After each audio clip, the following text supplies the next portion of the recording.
आज महावाक्यों में महाकाल के रूप में प्रेजेंट करते हैं अपने अमृतवाणी को।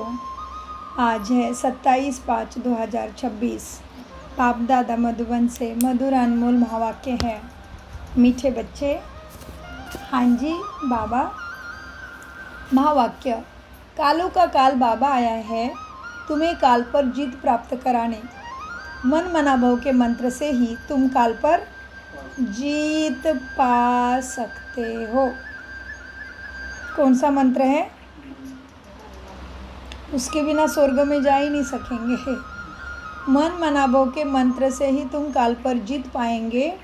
प्रश्न है, रूहानी बाप रूहानी यात्री, रूहानी बाप तुम रूहानी यात्रियों को कौन सा एक विशेष शिक्षा देते हैं? कितना सुंदर प्रश्न है। हाँ, उत्तर, हे रूहानी यात्रियों, तुम देह अभिमान छोड़ो और देही अभिमानी बनो। रावण ने आधा कल्प से तुम्हें देह अभिमानी बनाया, अब आत्मा अभिमानी ज़रूर बनो। ये रूहानी ज्ञान सुप्रीम रूह ही तुम्हें देता है और कोई दे न सके। गीत चला है, ओम नमः शिवाय, ओम शांति। बच्चों ने अपने बाप की महिमा सुनी, गाया भी जाता है ऊंचे ते ऊंचे भगवान। वह है सब बच्चों का बाप, बाकी जो भी है आपस में सब ब्रदर्स हैं और सबका बाप भी एक है, वह है शिव बाबा। बाप ने समझाया है, हे बच्चों, भक्ति मार्ग में तुमको दो बाप हैं। कौन से दो बाप? भक्ति मार्ग की बात हो रही है। हाँ जी, भक्ति मार्ग में तुम्हें दो बाप है। कौन से? बाबा ने बोला है भक्ति मार्ग में दो बाप है, क्योंकि भक्ति में तो तभी अलौकिक पिता का पहचान नहीं हुई थी ना, तो दो बाप हो गए, एक लौकिक और एक पारलौकिक। उसको बुलाते थे ना भगवान के नाम से, ये तो ज्ञान के बाद आए। हाँ जी, तो भक्ति मार्ग में तुमको दो बाप है, एक लौकिक बाप और दूसरा पारलौकिक बाप। रचता से रचना का वर्षा मिलता है, वह हद का वर्षा, यहाँ से बेहद का वर्षा मिलता। बेहद का बाप तो एक ही है जिससे बेहद का वर्षा मिलता है। बेहद का बाप कितने हैं? एक। वही है निराकार, उसका नाम है परमपिता परमात्मा शिव। कहते भी है ना शिवाय, शिव परमात्माय नमः। तो वह है ऊंचे ते ऊंचा। तुम्हारी बुद्धि चली जाती है निराकार बाप की तरफ, क्योंकि वह रहते हैं परम धाम में, जहाँ तुम आत्माएं भी रहती हो। अभी आई हो पाठ बजाने, बाप भी वहीं रहते हैं। वह है ही सर्व आत्माओं का सद्गति दाता बाप। उसमें भी भारत परमपिता परमात्मा का बर्थ प्लेस है, क्योंकि उसका रथ भारत में रहता है, तो उधर ही वो आता है। शिव जयंती भी भारत में मनाते। उस रूहानी बाप को ही ज्ञान का सागर, पतित पावन, लिबरेटर और गाइड भी कहा जाता है। कितनी महिमा आई बाबा की, क्या क्या आई महिमा? गाइड, ज्ञान का सागर और पतित पावन, उसको ही कहते हैं। वही दुख का हरता सुख करता है। यह भारतवासी जानते हैं कि यह दुख धाम है, भारत ही सुख धाम था। बाप बच्चों को बैठ समझाते हैं, हे भारतवासी बच्चों, तुम विश्व के मालिक थे, जबकि तुम्हारा आदि सनातन देवी देवता धर्म था, तभी तुम विश्व के मालिक थे। देवी देवता धर्म श्रेष्ठ था तो कर्म भी श्रेष्ठ थे। अभी यह धर्म भ्रष्ट कर्म भ्रष्ट बन गए हैं, अपने को पावन देवता कहला नहीं सकते। कलयुग अंत तक भक्ति मार्ग चलता है, इसमें ज्ञान होता नहीं। भक्ति में ज्ञान से होती है सतगति। सर्व का सदगति दाता बाप जब तक न आए तब तक सदगति हो ही नहीं सके। बाप कहते हैं, बच्चे मैं कल्प के संगम पर ही आता हूँ, इस समय पतित दुनिया पावन एक भी नहीं है। भले सन्यासी पवित्र बनते हैं, परंतु फिर भी क्या हुआ, उनको भी पुनर्जन्म तो यहाँ ही लेना पड़ता है ना। थोड़ी ना सन्यासी बने तो सतयुग में गए, स्वर्ग में गए, नहीं, पुनर्जन्म तो इसी दुनिया में लेना पड़े जो पतित दुनिया है। अब देखो फिर क्या हुआ, अब भले सन्यासी पवित्र बनते हैं, परंतु फिर उनको पुनर्जन्म तो यहाँ ही लेना है, विष से ही जन्म लेना पड़े। वापस जाने का है नहीं। जब चक्र पूरा होता है तब ही बाप आकर ले जाते हैं सबको। इनको कहा जाता है रूहानी ज्ञान। सुप्रीम रूहानी ज्ञान देते हैं। आज बाबा के लिए कितनी महिमा आई देखो। ज्ञान का सागर, सदगति दाता, पतित पावन, लिबरेटर, गाइड, और फिर दुख हरता, सुख करता, और फिर अभी आया रूहानी सुप्रीम रूह। सुप्रीम रूह, सुप्रीम रूहानी ज्ञान देते हैं। इनको कहा ही जाता है रूहानी ज्ञान। सुप्रीम रूह रूहानी ज्ञान देते हैं। सुप्रीम रूह ही ज्ञान का सागर है। 2 बार बाबा ने याद दिलाई, एक बात है ना। सुप्रीम रूह ही ज्ञान का सागर है, वही पतित पावन है। हाँ, बाकी शास्त्रों का ज्ञान तो भक्ति मार्ग में है। बाप कहते हैं यज्ञ, तप, तीर्थ आदि करते हैं, क्या हुआ, और ही नीचे गिरते आए।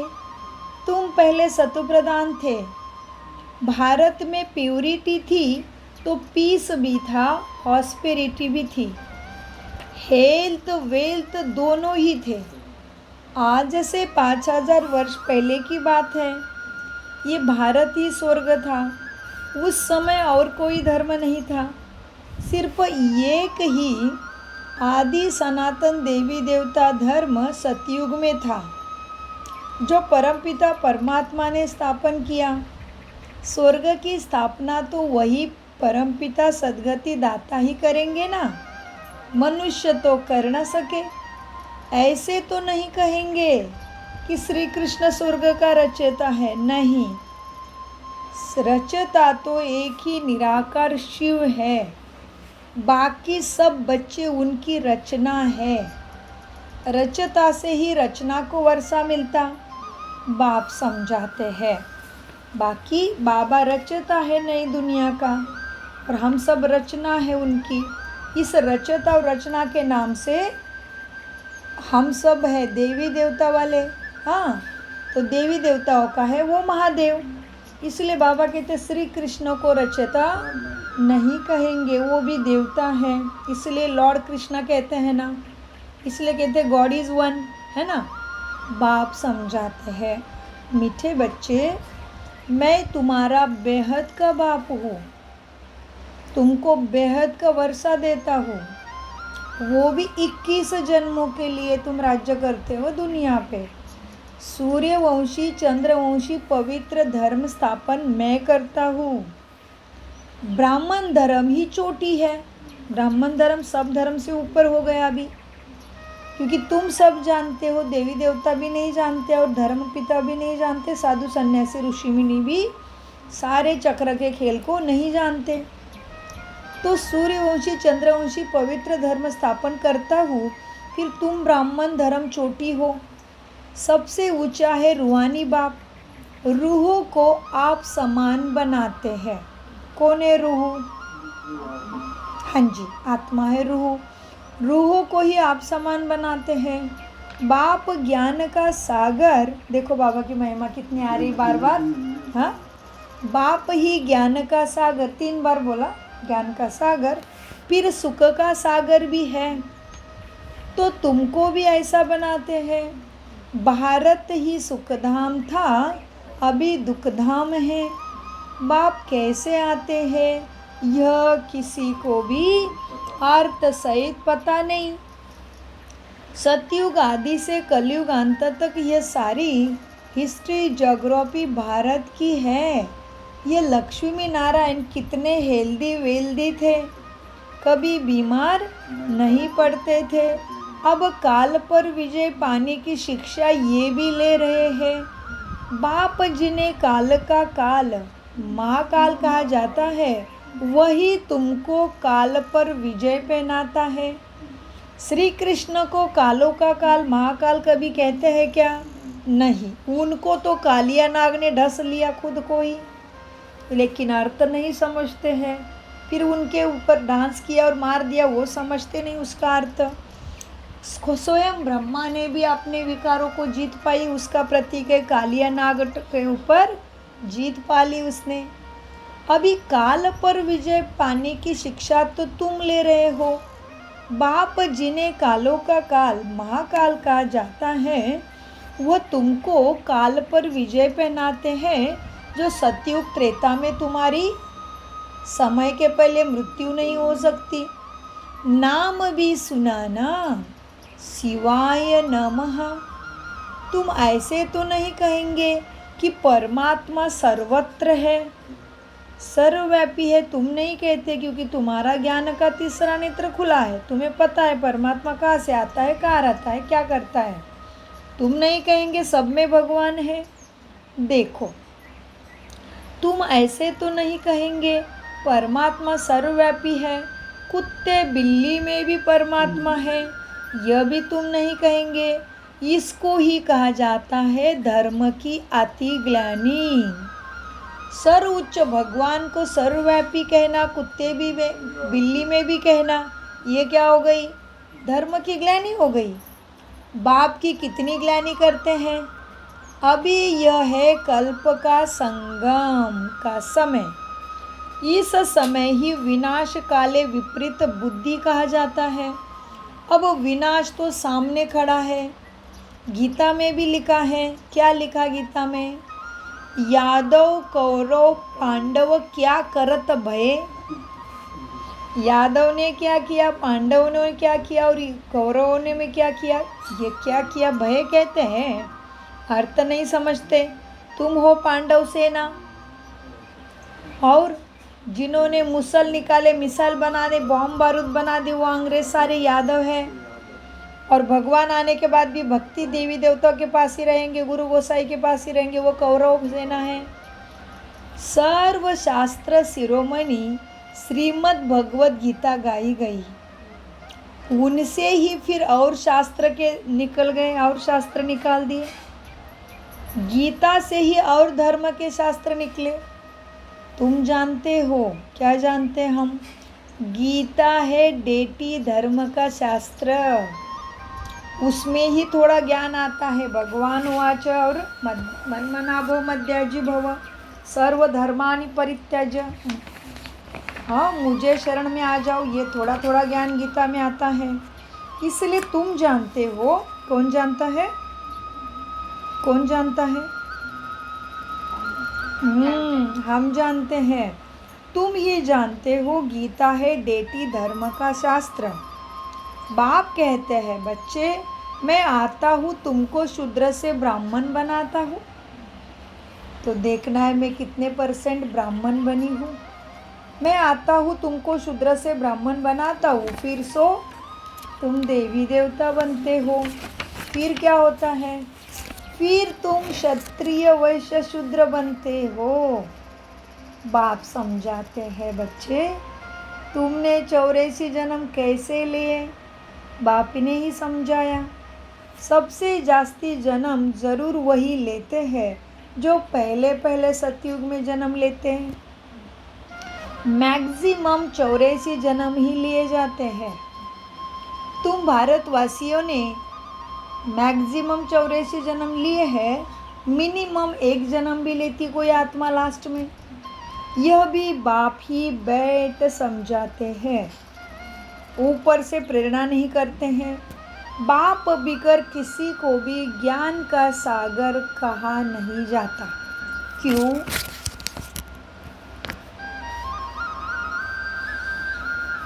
बाप के बिगर किसी को भी ज्ञान का सागर नहीं कहा जाता। क्यों? वही तो ज्ञान सृष्टिकर्ता परमात्मा, एक वही है परमपिता परमात्मा। वो है ही सत्यम शिवम।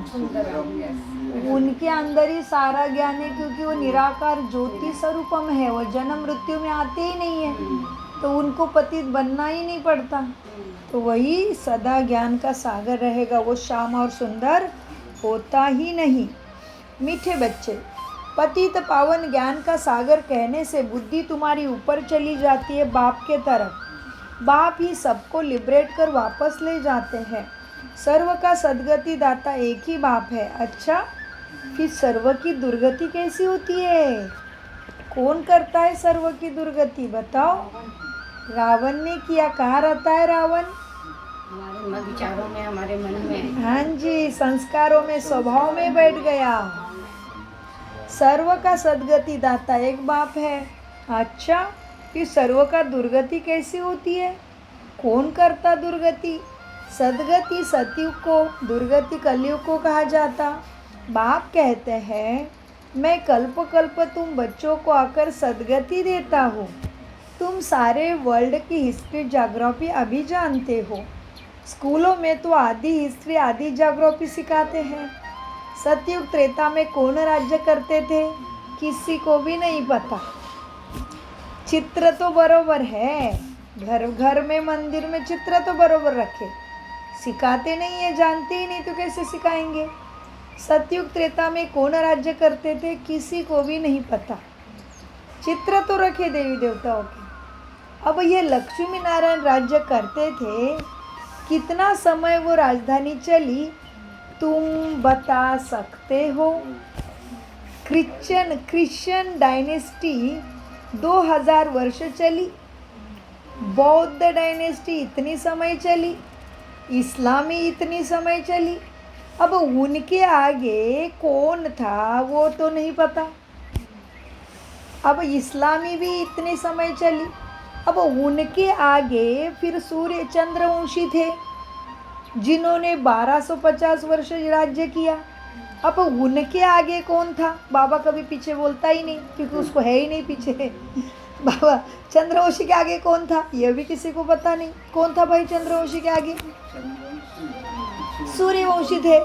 चंद्रवंशी के आगे बाबा पीछे बोलता नहीं कभी। बाबा शरीर नहीं लेता, इसलिए केवल आगे, पीछे के बाद कोई बाबा आगे ही बोलते हैं। चंद्रवंशी थे। अब उन्होंने 1250 वर्ष राज्य किया, उनका चला राज्य। अब सतयुग त्रेता में सूर्यवंशी चंद्रवंशी थे और कोई धर्म नहीं था। अब उसमें भी कौन राज्य करते थे यह भी नहीं पता। अब तुम ही सूर्यवंशी चंद्रवंशी बनते हो, अब फिर से बने हो ब्राह्मण वंशी। क्यों? अपने धर्म की स्थापना करने के लिए। यह सारा नाटक भारत पर ही बना है। भारत ही हेल और हेवन बनता है, और धर्म वालों के लिए नहीं कहेंगे ऐसे। वह तो हेवन में होते ही नहीं है, ऊपर होते हैं। तुम राज्य करते हो तभी वो। कोई मरता है तो कहते हैं स्वर्गवासी हुआ, लेकिन स्वर्ग है क्या कुछ भी नहीं जानते। स्वर्गवास तो हुआ, हेवन में गया, अबोडली हेवन कहते हैं, परंतु समझते नहीं है स्वर्ग है क्या। नर्कवासियों को नर्क में ही जन्म लेना पड़े, स्वर्गवासी स्वर्ग में ही पुनर्जन्म लेंगे, समझने की बात है। तो अभी कलयुग नर्क है, तो नर्क में स्वर्ग में कैसे जाएगा? है ही नहीं स्वर्ग इधर। तो भी कहते स्वर्गवास हुआ, समझते नहीं है स्वर्गवास कब होता है। जब स्वर्ग धरती पे होगा, उधर जब शरीर छोड़ेगा तो उधर ही जन्म लेगा ना। तुम बच्चे समझते हो, ये लक्ष्मी नारायण ही स्वर्गवासी थे। उन्होंने ये राजधानी कैसे पाई? लाखों वर्ष की बात तो किसी को भी याद नहीं रह सकेगी। अभी उनको चित्र रखते हैं और कहते हैं लाखों वर्ष की बात है। अब लाखों वर्ष के तो चित्र भी ना सब ढूंढ पाए, फिर तो लाखों वर्ष की बात तो याद भी न रह सके। सतयुग में ये शास्त्र आदि होते नहीं है, ये सारी सामग्री भक्ति मार्ग की है। भक्ति करते करते सीढ़ी नीचे उतरते पतिथि बन गए, तमो प्रधान बहुत दुखी बन गए। सतो प्रधान से सतो रजो तमो, ये सीढ़ी उतरने में तुम्हें 5000 वर्ष लगते हैं। सतयुग में 16 कला संपूर्ण, फिर त्रेता में 2 कलाएं कम होती है। आत्मा में चांदी की खाद पड़ी, फिर कॉपर एज में आई आत्मा, तो कॉपर की अलॉय पड़ गई। इस समय बिल्कुल ही तमो प्रधान है, आत्मा में ही खाद पड़ती है। तुम ही पूरे 84 जन्म लेते हो। अभी अपने से बात करना है आज दिन भर। क्या मुझ आत्मा ने 84 जन्म लिए होंगे क्या? कि मैं आत्मा सूर्यवंशी टाइम से उतरी होंगी क्या? क्या मैं सतयुग से स्वर्ग से नीचे उतरी क्या? क्या इतनी बैटरी मैंने भरी है क्या अपने सद्गुणों से? अभी शरीर छूटेगा तो मैं कहाँ जन्म लूँगी? मेरे में कितने दैवी गुण आए हैं? अपनी जांच करो तो बाबा कहते हैं अपनी घोड़ तो नशा चढ़े, है ना। बाबा कहते हैं आत्मा में ही खाद पड़ती है, तुम ही पूरे 84 जन्म लेते हो। ये रूहानी बाप शिव बाबा आकर रूहानी बच्चों को ही सारी बातें समझाते। तुमको अब आत्म अभिमानी बनना है, तभी प्राप्ति है। रावण की प्रवेशता होने से सभी देह अभिमानी बने हैं। अब अपने को आत्मा समझना है कि हम ही 84 जन्म ले भिन्न भिन्न पाठ बजाते आए हैं, तो ऐसे भिन्न भिन्न संस्कारों को ख़त्म करना पड़े पुराने। अब 84 का चक्र हमारा पूरा हुआ, अब तो शरीर भी जड़ जड़ीभूत हो गया है। कभी भी बीमार होगा, कभी भी हार्ट अटैक होगा, कभी भी शरीर छूटेगा, क्योंकि रावण की दुनिया में हो। अब तो शरीर भी जड़ जड़ीभूत, तो तत्व भी जड़ जड़ीभूत है। द्वापर में रावण राज्य होता है, सतयुग में राम का राज्य है। सतयुग में तुम आत्मा अभिमानी थे, अभी फिर से बन रहे हो आत्मा के अभिमानी।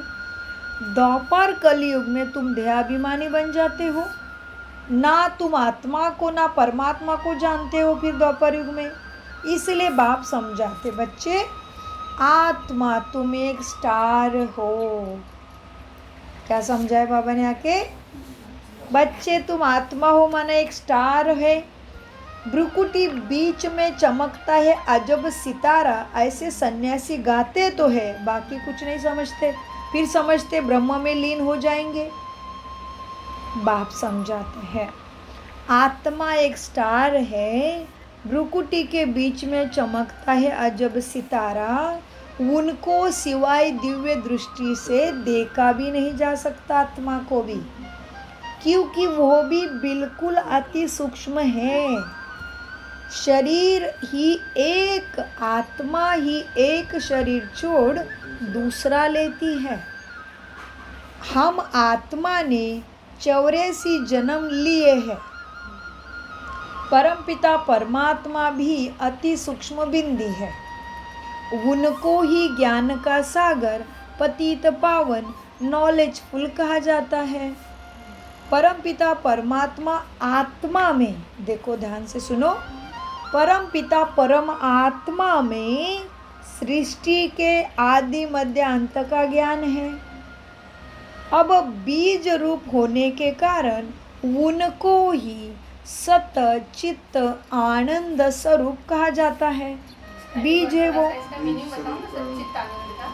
सत चित्त आनंद स्वरूप, माना बाबा पतित बनता ही नहीं, वो सदा ही आनंद स्वधर्म में स्थित है। जैसे हम सत्य माना ट्रुथ, चित्त माना उसका मन बुद्धि वैसा ही रहता है, उसमें भी मन है बुद्धि है, लेकिन ड्रामा अनुसार ही एक्टिव होता है, वो ऊपर ही रहता है।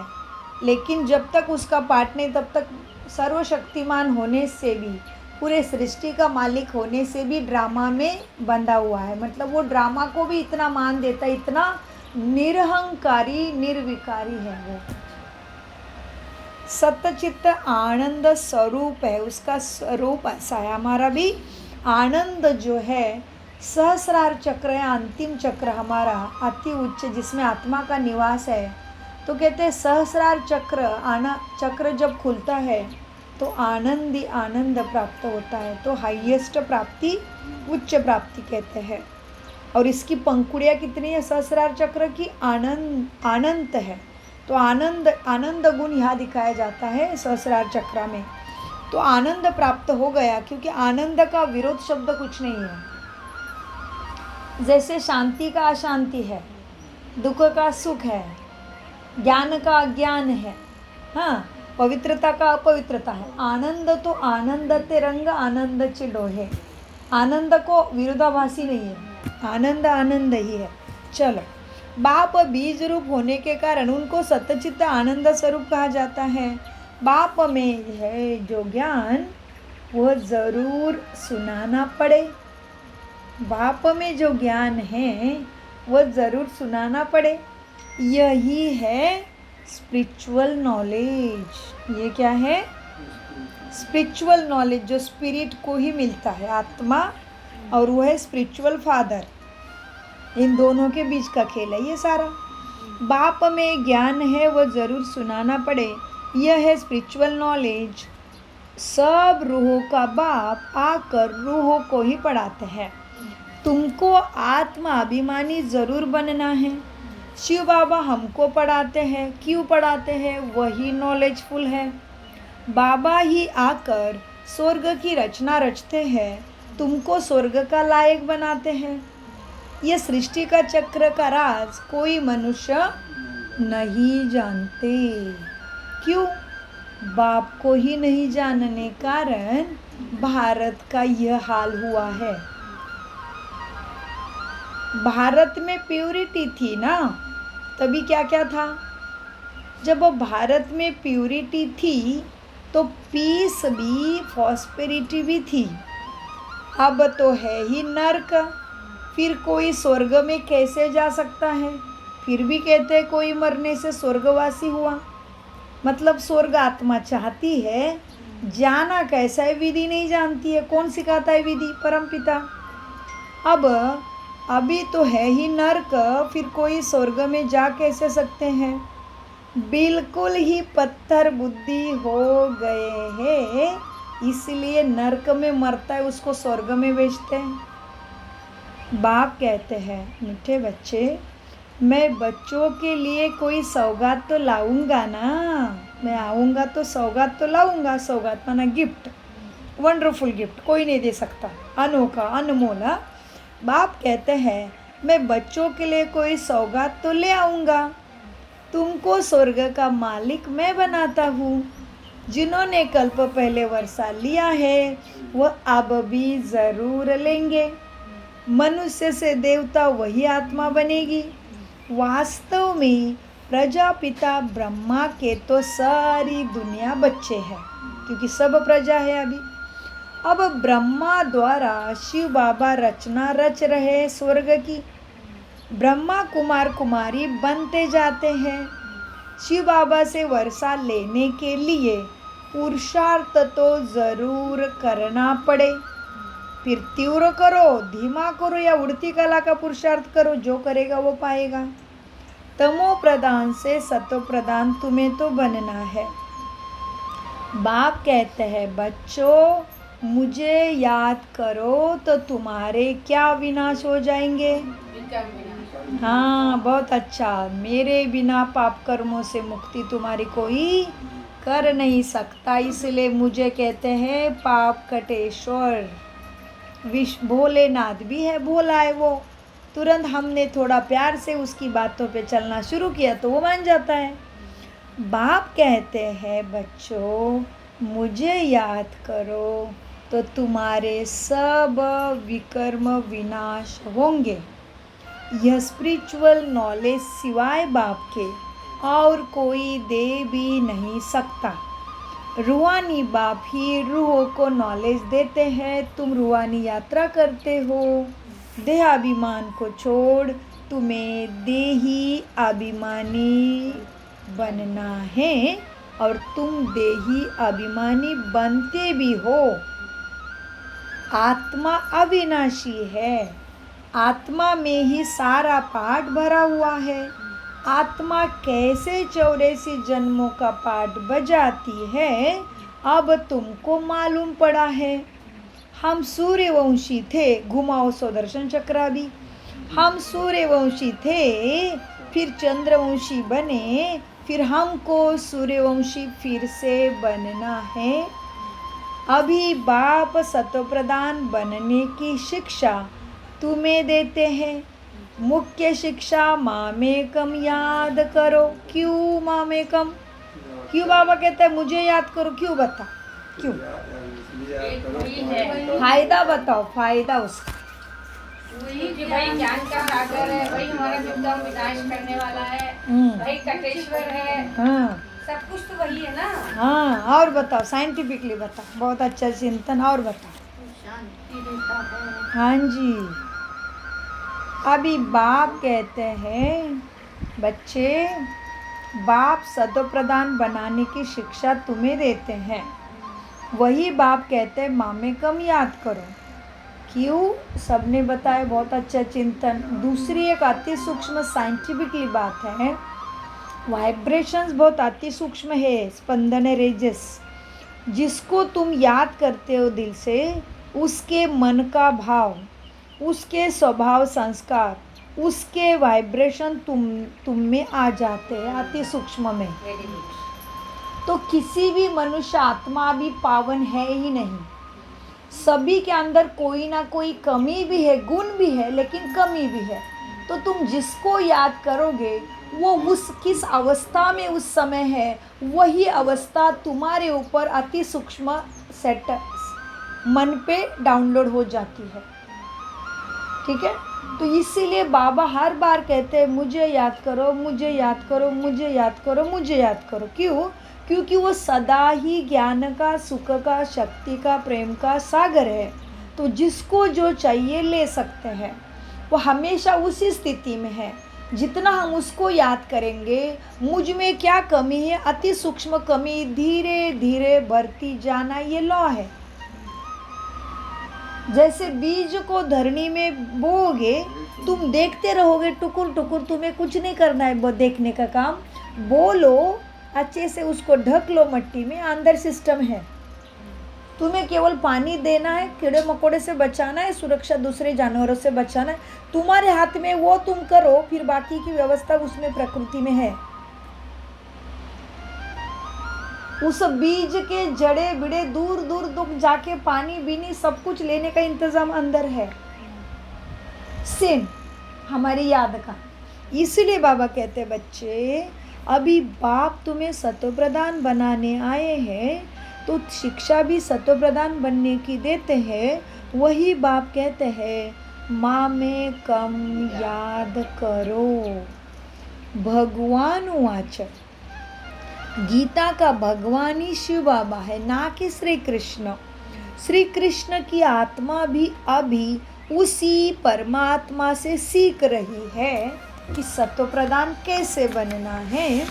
अच्छा, मीठे मीठे सिखी लदे बच्चों प्रति माता पिता बाप दादा का याद प्यारा और गुड मॉर्निंग। रूहानी बाप की रूहानी बच्चों को नमस्ते।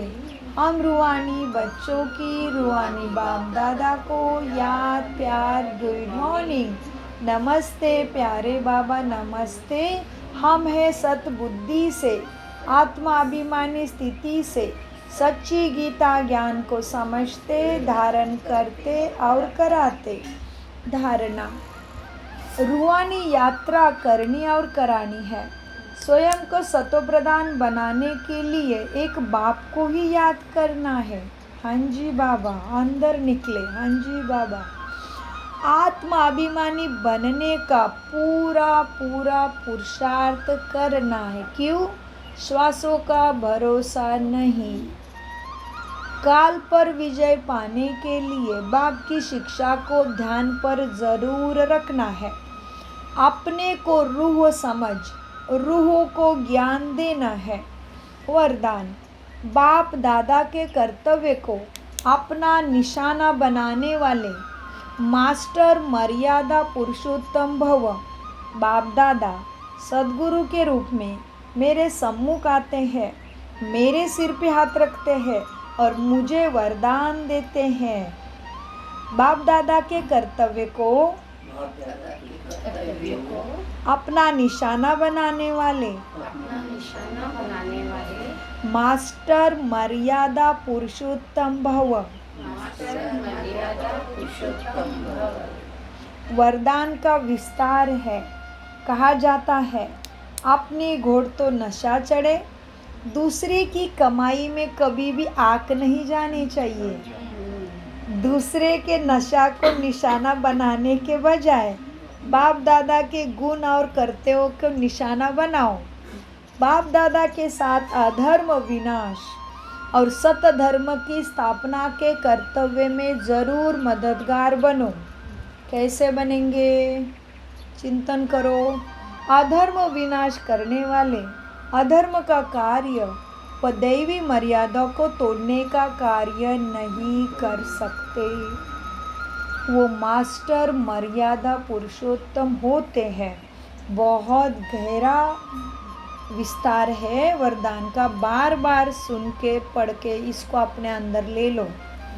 बाप दादा के साथ अधर्म विनाश और सत्य धर्म की स्थापना के कर्तव्य में मददगार बनो। अभी अधर्म विनाश करने वाले तुम बच्चे अधर्म का कार्य व दैवी मर्यादा को तोड़ने का कार्य नहीं कर सकते। वो मर्यादा मास्टर पुरुषोत्तम होते हैं जो कोई भी मर्यादा नहीं तोड़ते हैं। स्लोगन, नॉलेजफुल बन, व्यर्थ प्रश्नों को स्वाहा कर दो। इस योग ज्ञान अग्नि में व्यर्थ प्रश्नों को स्वाहा कर दो तो तुम्हारा समय बचेगा और जमा हो जाएगा। नॉलेजफुल बन, व्यर्थ प्रश्नों को स्वाहा कर दो तो समय बच जाएगा। हाँ जी, मातेश्वरी जी के अनमोल महावाक्य है आज। जिसका साथी है भगवान, उसको क्या रोकेगा आंधी और तूफान। देखो, यह गीत तो सिद्ध करता है कि आत्मा और परमात्मा दो चीज़ें हैं ना। ईश्वर सर्वव्यापी है ऐसे कहना, ये दो चीज़ें हो जाती है। फिर देखो, मम्मा थोड़ी बात बोलती लेकिन बहुत गहरी रहती है, तुरंत समझ में नहीं आता। देखो, जिसका साथी है भगवान, उसको क्या रोकेगा आंधी और तूफान गाते हैं। तो देखो, यह गीत सिद्ध करता है कि आत्मा और परमात्मा दो चीज़ें हो गई ना।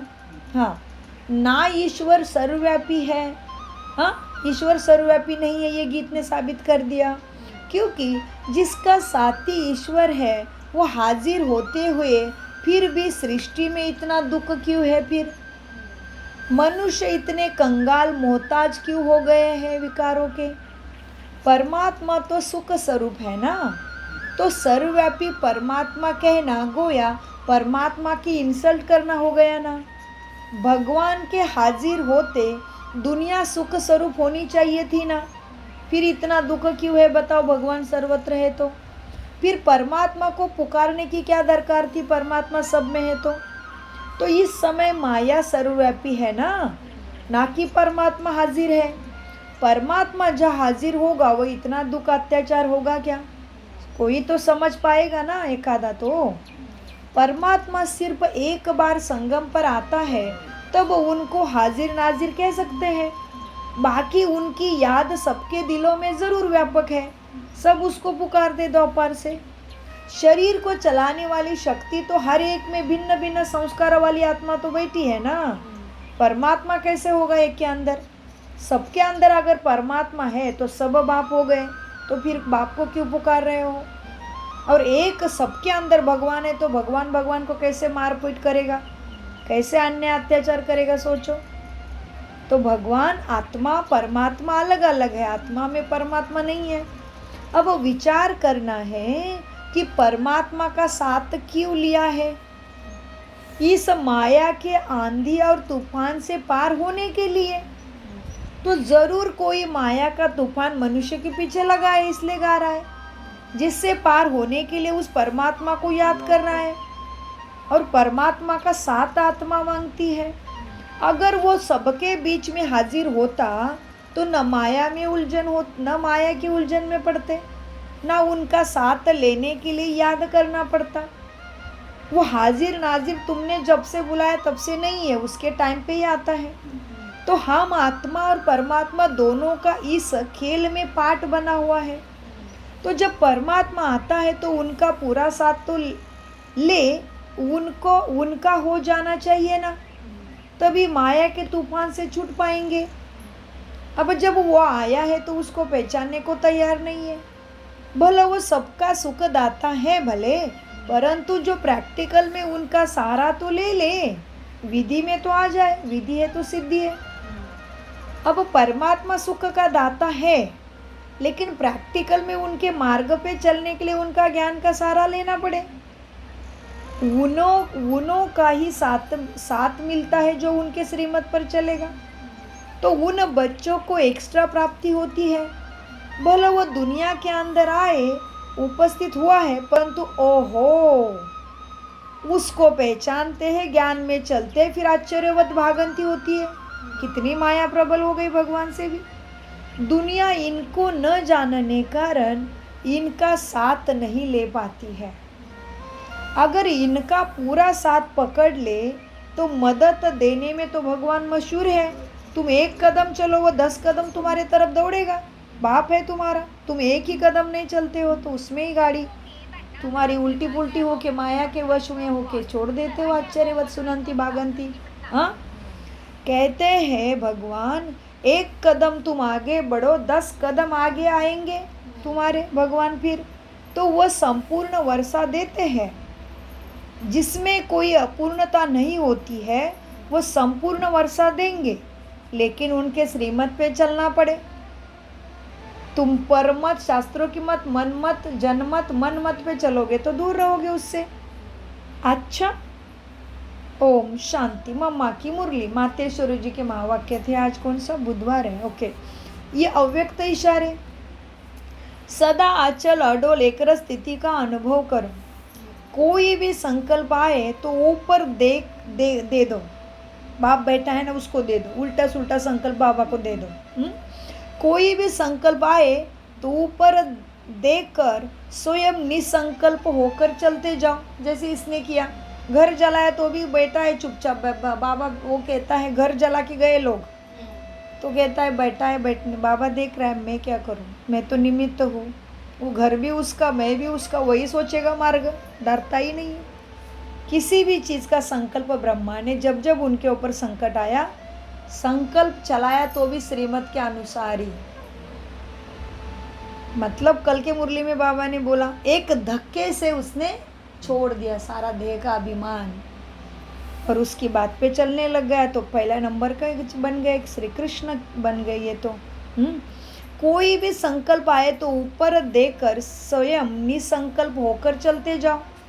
विचार देना, इशारा देना ये दूसरी बात है, लेकिन हलचल में आना ये भी एक दूसरी बात हो जाती है। तो सदा एक रस, संकल्प दिया और निसंकल्प बने। बाबा को बोलो, बाबा ऐसे ऐसी बात है, बताओ क्या करूं। तुम निसंकल्प हो जाओ, टचिंग आएगा। संकल्प दिया और निरसंकल्प बने। सदा ध्यान रहे कि मुझे कर्म इंद्रिय जीत बनना है। तो मन में उल्टे सुल्टे आएंगे संकल्प, तो उसकी टचिंग कैसे कैच करोगे? कोई एक कर्म इंद्रिय के आकर्षण भी एक बाप के बनने नहीं देगी, एक रस स्थिति में स्थित होने नहीं देगी। एक भी कर्म इंद्रिय हलचल में आता है ना, तो भी तुम बाप से दूर रहोगे। तो ऐसे अपने कर्म इंद्रिय जीत श्रीमत के अनुसार बनना है। ओम शांति, ओम शांति, ओम शांति। मीठे प्यारे बाप दादा का अनगिनत पदम गुना शुक्रिया शुक्रिया शुक्रिया। कम बोलो, मीठा बोलो, धीरे बोलो, सोच समझ कर बोलो।